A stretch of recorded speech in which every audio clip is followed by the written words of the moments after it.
Okay, here we go with Lecture 1 from Chapter 5. Chapter 5 is all about altered states of consciousness. We're going to discuss sleep. We're going to discuss hypnosis and meditation. And we're going to discuss substances that also create altered states of consciousness. So, to define an altered state of consciousness, we first need to define consciousness. Definition of consciousness is very simple: an awareness of self and environment. So, an awareness of our internal environment and an awareness of our external environment. That's what being conscious means. And as you can see, there are many circumstances in which we are not fully aware of our environment or our internal processing at the same time. Let's discuss a little bit more what constitutes an altered state of consciousness. There are three major characteristics that define an altered state of consciousness. One is disturbed time sense. That means when a person is in an altered state of consciousness, they don't know what time it is. They don't know what time of day it is. When we wake up in the middle of the night, we don't know what time it is. When a person is hypnotized, when I use hypnosis in my office, people will often be hypnotized for 40, 45 minutes. When I generally ask them after the session of hypnosis how long they think they've been under hypnosis, it's almost uncanny how they always say, about 15 or 20 minutes, when it's been at least twice that much time. And certainly when people are under the influence of the demon alcohol, they lose track of time. So substances cause that also. So, an altered time sense. Altered cognitions. Now, when we talk about cognitions, we're talking about the different ways that we think. So we're talking about attention, concentration, memory, reasoning, judgment, etc. All of those functions are remarkably distorted when an individual is in an altered state of consciousness. When you're asleep, you're not attending to or concentrating on the environmental sounds that go on around you. If they do, they come filtering into your brain and you misinterpret them in a dream.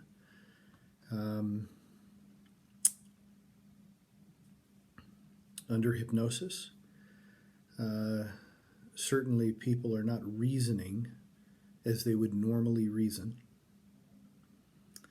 And that holds also for being in an inebriated state or under the influence of a chemical. The third characteristic of an altered state of consciousness is distorted perceptions. So, how many times have you awakened in the morning in the middle of a dream where certain sounds in your external environment had weaseled their way into your dream and you misinterpreted them? That's occurred for everyone.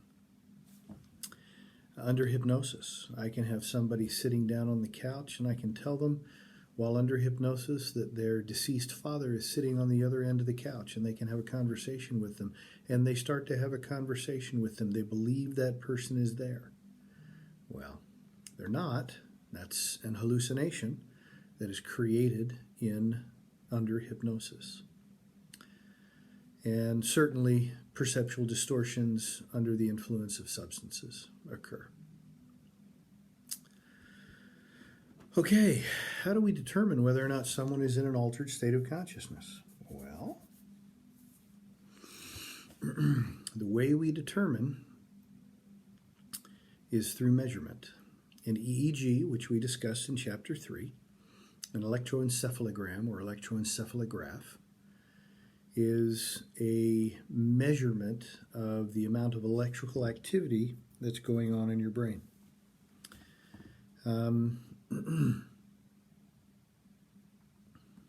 When an individual is in an altered state of consciousness, there are specific indicators in the the measurement of electrical activity in the brain that tell us that that individual is in an altered state of consciousness. We can tell. Certainly during sleep, we can tell that. So if hypnosis is an altered state of consciousness, then it should have some measurement that tells us also.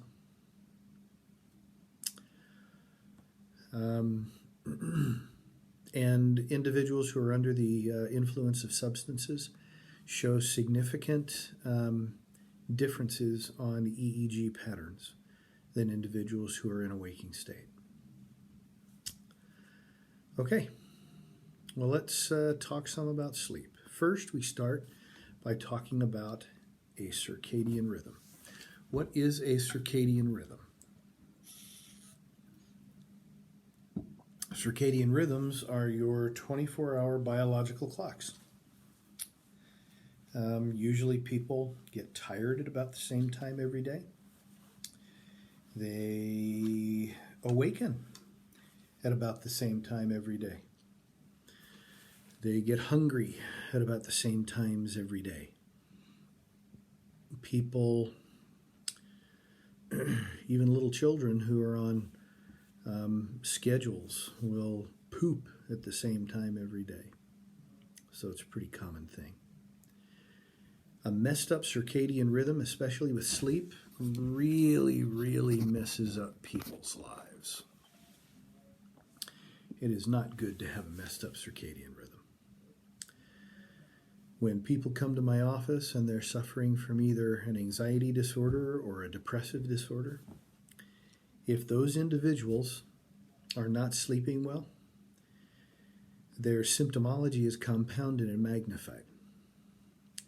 If we can just get them sleeping on a regular basis, we have an amazing opportunity to diminish their level of distress, their level of symptomology within their disorder. And I generally say that about 50% of their symptomology is relieved when an individual is sleeping well. And of course, in both disorders, sleep disturbance and sleep distress is often indicated in those disorders anyway. So it's a significant symptom of many disorders. So we want a good circadian rhythm. That's important. Now let's talk about the stages and the cycles of sleep. First of all, when we talk about sleep, we talk about the ascending reticular activating system, ARAS. That's ascending reticular activating system. What does that mean? Well, we talked about the reticular formation in the brainstem. The reticular formation in the brainstem determines the level of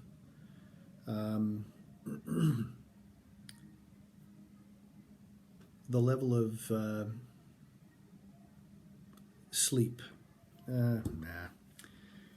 It determines the schedule of sleep. There are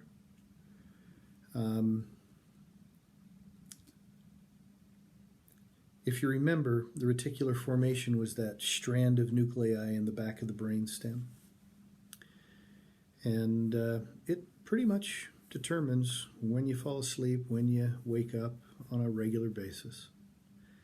So it's called the ascending reticular activating system because it sends stimuli to higher portions of the brain. either stimulates them to awaken or stimulates them to sleep. And I know that sounds a little strange, but our brains are stimulated to go to sleep or stimulated to shut down as part of the sleeping process.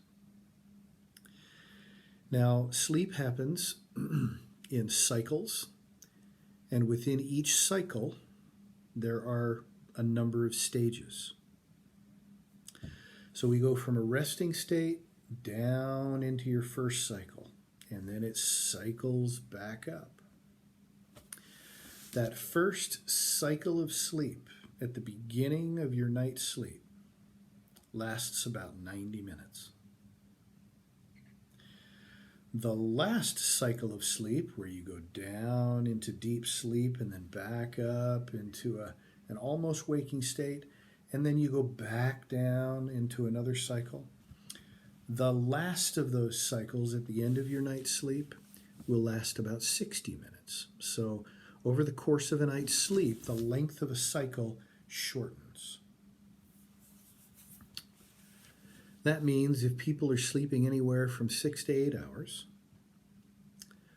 they will go through anywhere between 4 to 6 cycles of sleep in a given night's sleep. In each cycle of sleep, an individual goes through a very predictable pattern of stages, where you start at the top of that cycle as it's beginning to drop down, and a person goes into the hypnagogic stage. Hypnagogic. It is not a stage of sleep, but it's that goofy time, when you're laying there starting to fall asleep and your thinking loosens up and you start thinking kind of goofy and weird, but yet you're still awake. That's the hypnagogic stage. That's at the top. And once you get through that, you enter stage 1 sleep. And you go from stage 1 to stage 2 to stage 3. And then from stage 3, you go from 3 back to 2 and 2 back to 1. Now there is a 4th stage of sleep. But that stage of sleep is not ordered. Stage 2 will always be after stage 1, and stage 3 will always be after age 2 in the descending portion of the cycle. And in the ascending portion of that same cycle, stage 2 will always follow stage 3, and stage 1 will always follow stage 2. Stage 3 is the deepest state of sleep. That is the lowest brainwave pattern. I want you to look in your book. It gives a good depiction of what an EEG measurement looks like in each of the different stages of sleep. And you'll see that stage 1 is slowed down from a waking state. Stage 2 is even slower, meaning more space in between spikes. And stage 3, very, very slow and very infrequent spikes. Or, in other words, electrical activity. So stage 3 is the deepest, lowest stage of sleep. And you'd think stage 1 would be the highest activity stage of sleep, but it is not. Stage 4 is the highest activity stage of sleep. Stage 4 is also known as REM sleep, or rapid eye movement sleep. Rapid eye movements occur during periods of dreaming. Dreaming can last, that stage 4, or rapid eye movement stage of sleep, can last anywhere from 5 minutes to about 15 minutes in a given night's sleep. 5 minutes if someone is getting normal night's sleep and they're getting another normal night's sleep that's more than sufficient for the amount of sleep that a person needs. If a person has gone for a long time without sleep, then that first cycle or two of sleep, the REM stage will be much longer because the brain experiences what's called REM rebound. If you haven't gotten much REM sleep in the last while, the brain will get the amount of REM sleep it needs, and so it will double and triple up on the amount of REM sleep it gets if an individual has not gone to sleep for quite a while. So you all get to meet my Bailey. Bailey, Bailey, Bailey, say hi, baby. Say hi, baby. That's my golden baby. She's a good girl. Hi, sweetie. Lay down. Lay down, baby. Lay down. Good girl. Okay.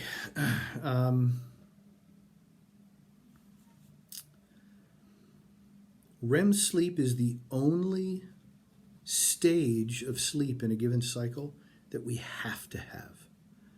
We will not function if we don't have REM sleep on a regular basis. People can go for an extended period of time without much sleep at all.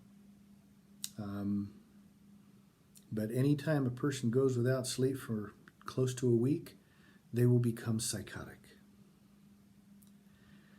Sleep deprivation shows us that psychosis is a symptom, a necessary symptom of lack of REM sleep.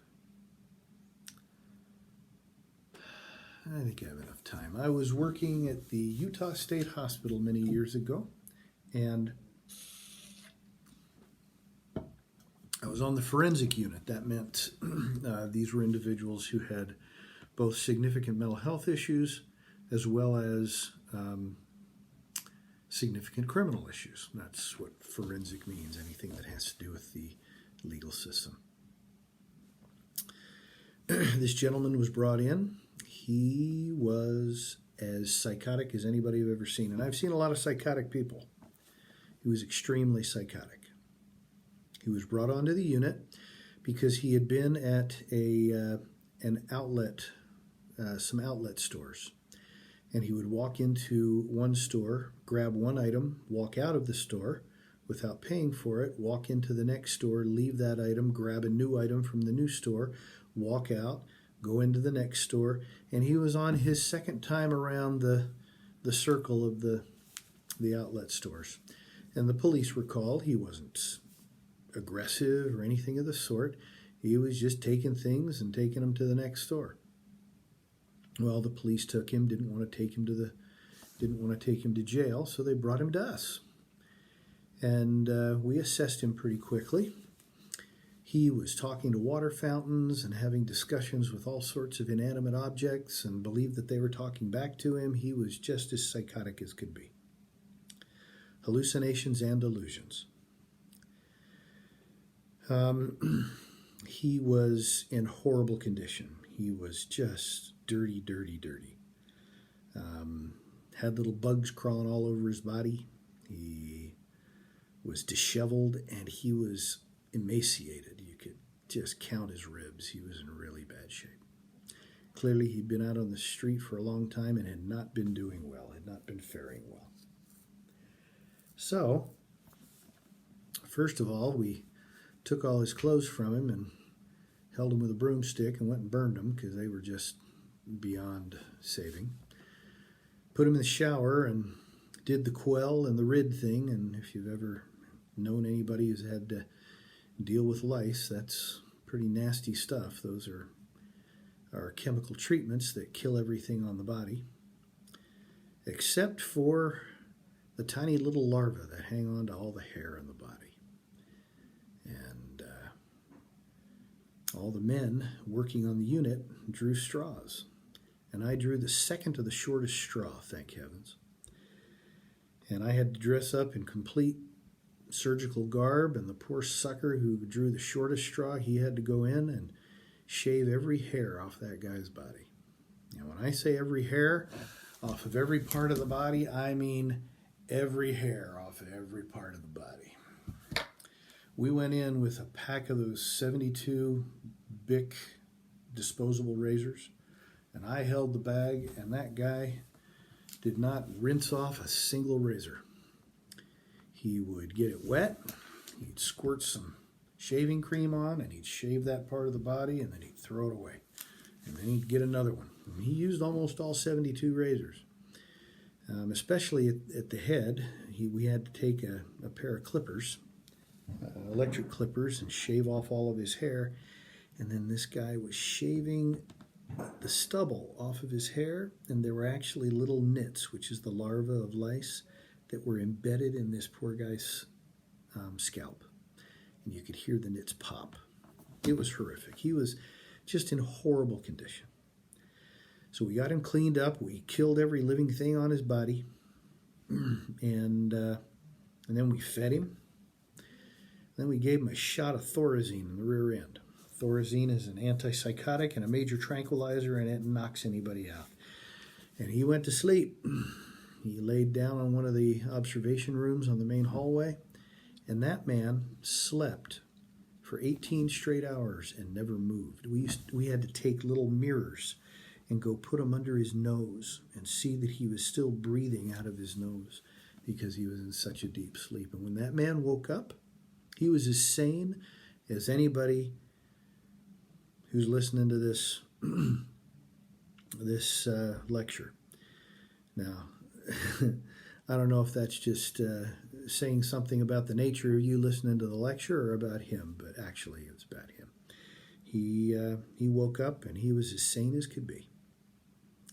Well, when he told his story, he just, because of a series of unfortunate events, had ended up homeless, and every time he fell asleep, somebody would steal some of his stuff, and so he tried to stay awake, and the more he tried to stay awake, the more he couldn't go to sleep, and the more he couldn't go to sleep, the more he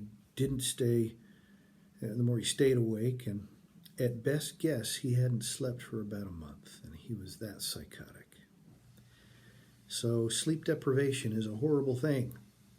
You should get a good night's sleep, and people say, I can get by on 4 hours of sleep. Well, yeah, it'll catch up to you eventually, because during a good night's sleep, you release certain hormones at different points in time along the full night's sleep that repairs your body. And if you keep getting short periods of sleep, eventually it's going to catch up to your body, and your body's going to start falling apart. So we need sleep to be able to repair our body every night.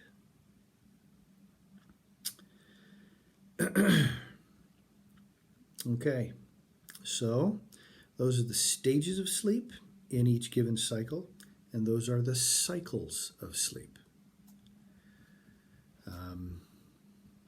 in a given night. Let's talk about sleep disorders. There are 7 major sleep disorders. The first one, everybody's heard of, insomnia. Insomnia is defined as an inability to fall asleep or stay asleep. And there are 3 different aspects to this. One is the individual who lays there staring at the ceiling and can't fall asleep. The second is the individual who falls asleep just fine but keeps awakening frequently throughout the night. We call that a fitful sleep. And the third is the individual who falls asleep fine, stays asleep for 3 hours or so, and then awakens in the early twilight hours and can't go back to sleep. And there are, of course, combinations of these different aspects of insomnia. And individuals with insomnia, well, insomnia can be caused by a myriad of different things. We already talked about how insomnia can be caused by depression or anxiety. So we need what we need, and that is sleep. That's insomnia. Let's see. What next? How about somnambulism? Somnambulism. Som means sleep. Ambu means move around. So it's moving around in your sleep, which is sleepwalking. Sleepwalking is not that uncommon a disorder. It's pretty commonly found among children, Children have a rough time with their sleepwalking, but sleepwalking, by the way, is a stage 3 phenomenon. So it's the deepest level of sleep, and people are not dreaming while they're sleepwalking. There is no dreaming in sleepwalking.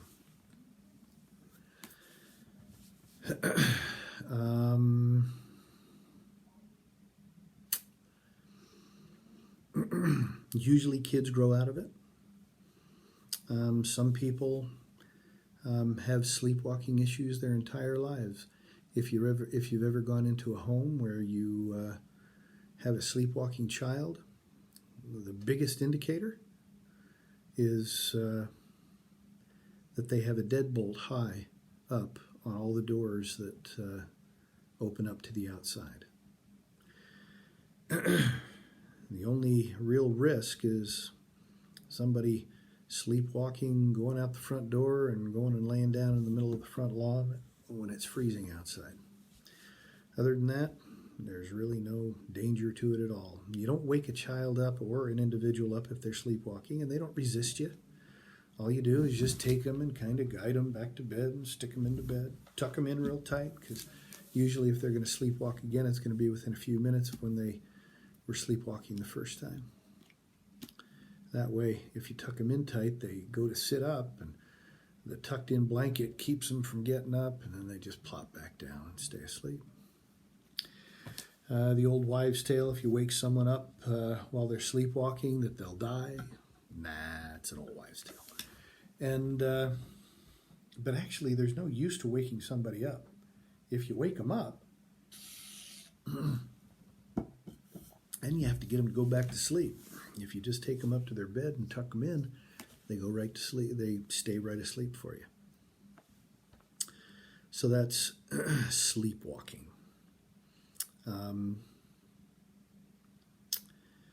Sleep apnea. The term apnea means stoppage of breathing.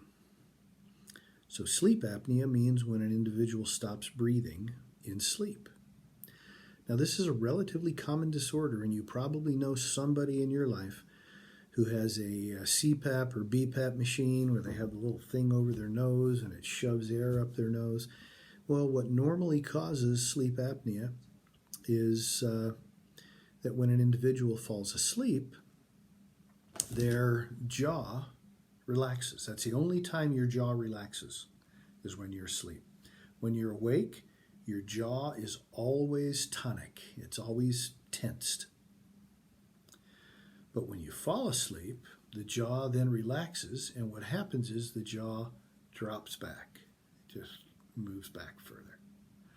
And when that happens, the soft palate, which is at the top of your mouth, the soft tissue in the top of your mouth behind the roof of your mouth, that is a muscle also, and it gives up its tension and then drops down and will block the airway. And so either snoring or just stoppage of breathing occurs. And the worst possible outcome of sleep apnea is congestive heart failure, because the heart has to work so hard during sleep that it ends up causing the individual's heart over the course of time to enlarge. And that is congestive heart failure, the enlarging of the heart. So it can be treated with slicing off pieces of the soft palate or other things like that, but normally the best treatment is a CPAP or BPAP machine that forces air up the nostrils and literally by air splints the airway open when the person is breathing in or out.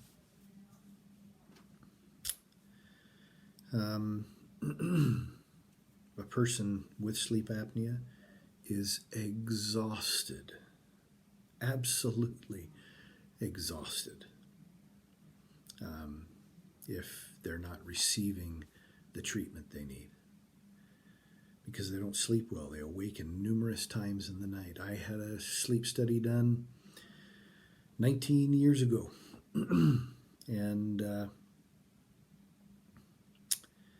my blood oxygenation level was 70%. That's much lower than people with COPD, 70% while I was asleep, which is really low. And I've slept with a CPAP ever since. Don't ever sleep without it.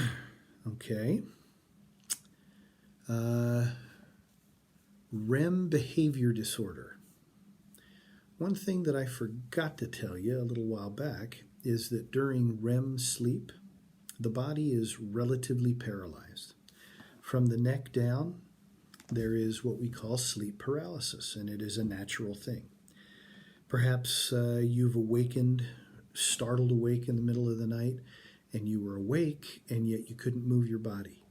And so you tried for a few seconds, and then all of a sudden your body started to move. But during that few seconds before it started to move, it's quite frightening.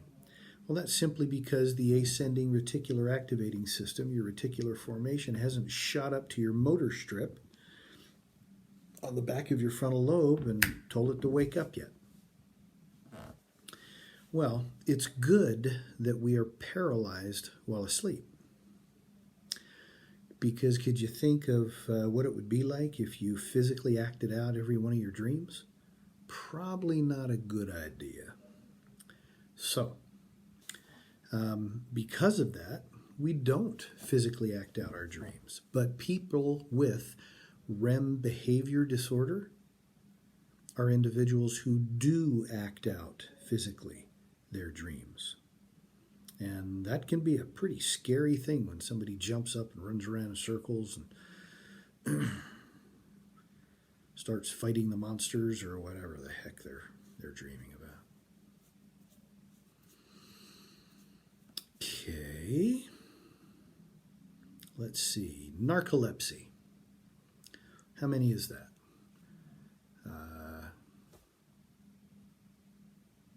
Let's see.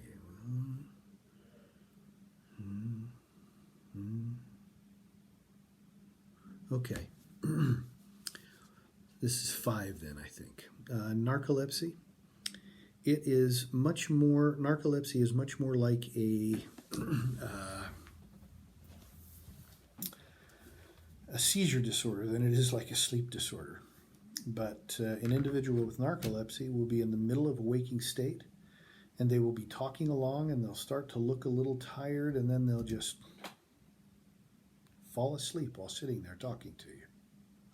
And they fall into a spell, is what it's called. Most of those spells are counted in seconds. There are some people who have much longer spells, but that's very rare. And so they're counted in spells. And then when they awaken back up, if it hasn't been too long, they'll start talking right where they left off previously. That's narcolepsy. And as you can imagine, narcolepsy isn't a good thing to have if you're trying to drive. So the moment a physician diagnoses someone with narcolepsy, they have to inform the DMV. And the DMV will suspend that person's license until they've been treated to the point that it can be assured they won't fall asleep into a narcoleptic spell while they're driving.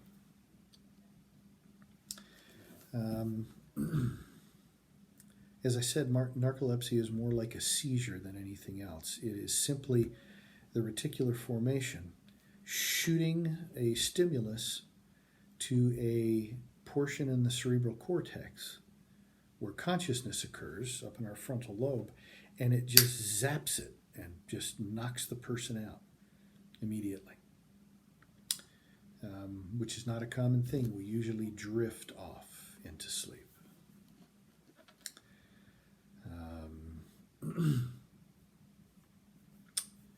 Night terrors and nightmares. A nightmare, bad dream.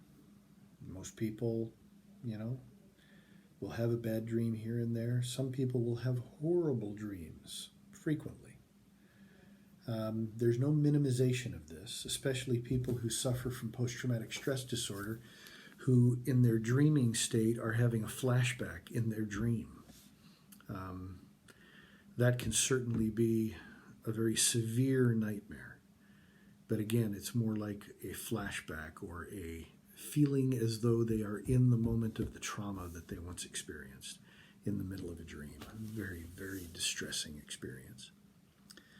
Generally, nightmares occur periodically, but it's not a big deal for most people. Although if a person continues to have a recurring nightmare, there's probably something going on. They probably ought to find some way to figure out what it is that's going on for that individual.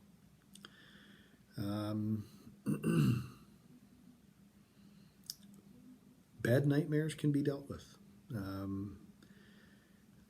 In our office, we sometimes do cognitive behavioral therapy for sleep, and that includes dream processes that need some help.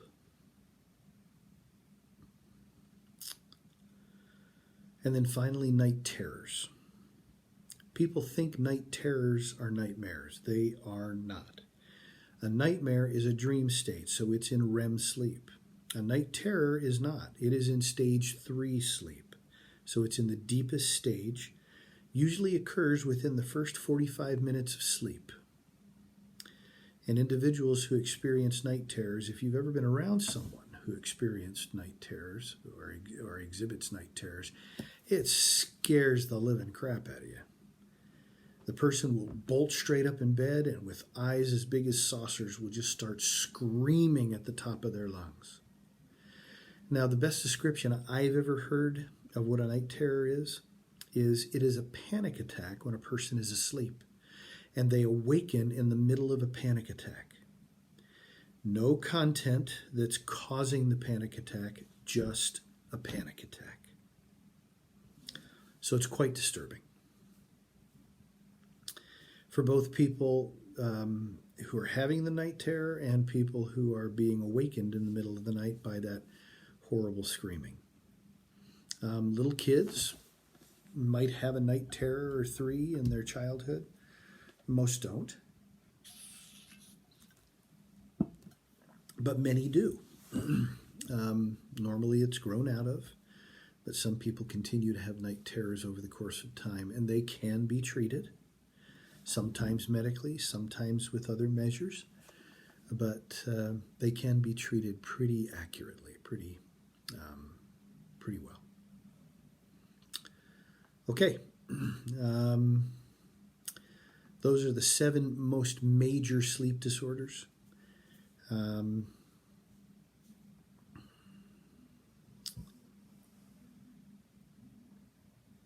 There are others, but those are just the ones we'll talk about. Hang on a minute. I gotta close the door here. Oh.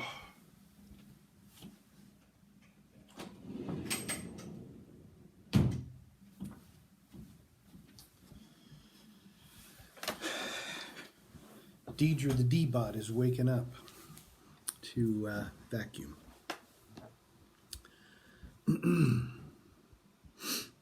Okay, let's talk about dreams. Are there common dreams? Sure. There's a gazillion common dreams. There are good dreams. There are not so good dreams. You know, the dream where you're the only undressed person in the room? That's not a fun one. How about the dream where it's the end of the quarter and all of a sudden you realize that there's a class you never attended, and so you're running all over campus trying to figure out how to take care of it? Or how about the falling dream, or whatever? And there are many dreams that are very common types of dreams.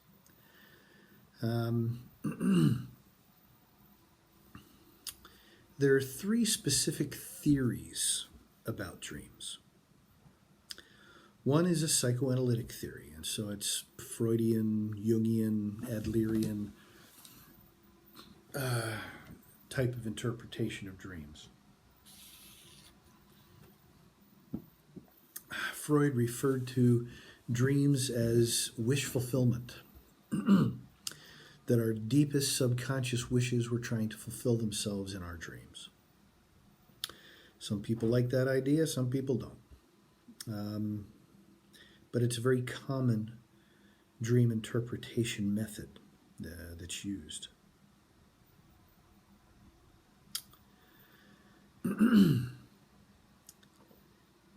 None of these dream interpretation methods consider what's actually happening in the dream to be the real meaning of the dream. The belief is that there's always something symbolic that's much deeper represented in the dreams. So, Freud's wish fulfillment theory, the idea that our unconscious mind is trying to express itself somehow in our dreams and get some unconscious information that our psyche believes that our conscious mind needs to have. The second dream theory is a cognitive dream theory. This dream theory suggests that we are trying to organize our memory, and that as we're putting away the memories of the day, they may bump up against old memories and bring them to light at the time that a memory of today is trying to be put away and stored, because we do most of our memory storage in our sleep.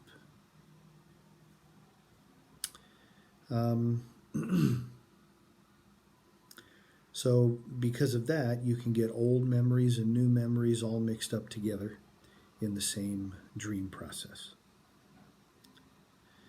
The third theory is a biological theory, and this simply means that our brain just has to be working at all times. And so it's just firing at different times to stay awake, to keep moving. And sometimes it will hit old memories, and then new memories are the ones that are most recently stored memories are the ones that are going to be more available to us because they're most recent. And so we mix up old memories and new memories in our dreams, and the biological theory says basically dreams don't mean a whole heck of a lot. Depends on which theory you like, but there's lots of dream interpretation out there. You think about it, look at ancient Far Eastern culture. In ancient Far Eastern culture, people have been interpreting dreams back 4,000 or more, 5,000 years.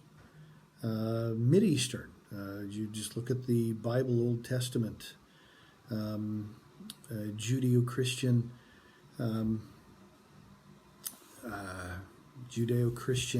theory, and there's lots of dreams that are interpreted throughout the course of those thousands of years ago. And so most of the time people think that dreams do have a meaning, and they tend to. I believe they do, and I think they can be used to help people quite a bit in their in their understanding of what's going on a more internal basis.